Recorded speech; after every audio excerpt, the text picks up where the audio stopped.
Hello lovelies, and welcome to the first episode of Waifu Wisdom. I am so excited to be here with you. I've been dreaming up this space for a while now, and I'm grateful that we get to spend this time together.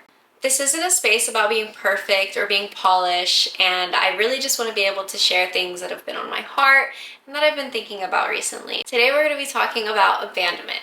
It's a strong topic, but I think we're ready for it.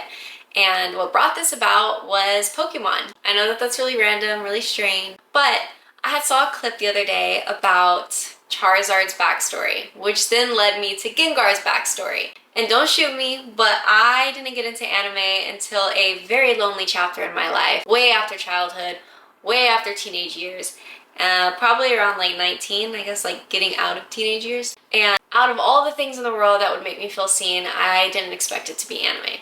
But after seeing this clip, I had to look into what the backstory of Charizard was. I'm not even gonna lie, I started crying. Like, it hit me so much harder as an adult than I think it would have hit me as a kid. And I think that as much as I wish I grew up on anime, I'm really grateful that I get to experience these things as an adult. So anyways, Charizard. Charizard was abandoned by his original trainer, left basically alone to die. But he didn't lose his trust or the idea that his trainer was coming back to him, and he suffered. And this really stuck with me because later on, when he ends up with Ash, he goes through this cycle of pushing Ash away and being really distant and hard-headed, but it's not because he doesn't care. It's because he does care. He's scared to get close to someone again, scared to be left again. And then I came across this YouTube video on Gengar and his backstory. It was literally just back to back, crying my eyes out because Gengar was always smiling, but always in the shadows. And it seems as though that smile is more of a mask.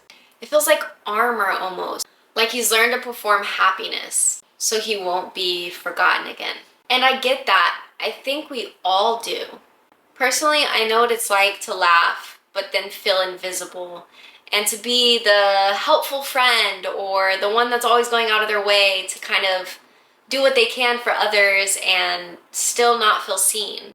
And I really think it's because deep down we're afraid that we're too much, too sad, or even too real, that people are just going to leave. But abandonment doesn't always look like someone just walking away. Abandonment could be you feeling like nobody in a room filled with everybody that you're close with. Abandonment could be someone emotionally checking out on you that's physically there. And I feel like that teaches you how to like be small, to overgive, maybe even to shrink yourself, and then to shut down before anyone even gets the chance to hurt you. It's a tough realization, but Charizard reminded me that being guarded doesn't make you bad. It could mean that you're protecting something that's softer inside. And Gengar showed me that even when no one's looking at you, you still exist. You still matter. And you are still worth loving. If someone's left you emotionally, physically, or maybe even spiritually, that's not your fault. And most of all, your worth didn't walk out when they left. Maybe they couldn't love you the way that you needed to be loved. Or maybe if they weren't there to stay, like they just weren't supposed to be a part of that chapter in your life anymore. But that doesn't make you any less deserving of love or tenderness or to be held and cared for. You're not too much, you're not too broken, you're just becoming. That's just a part of the process. So thank you for being here with me tonight and for listening. And you're not alone. Even the ones in the shadow can still shine.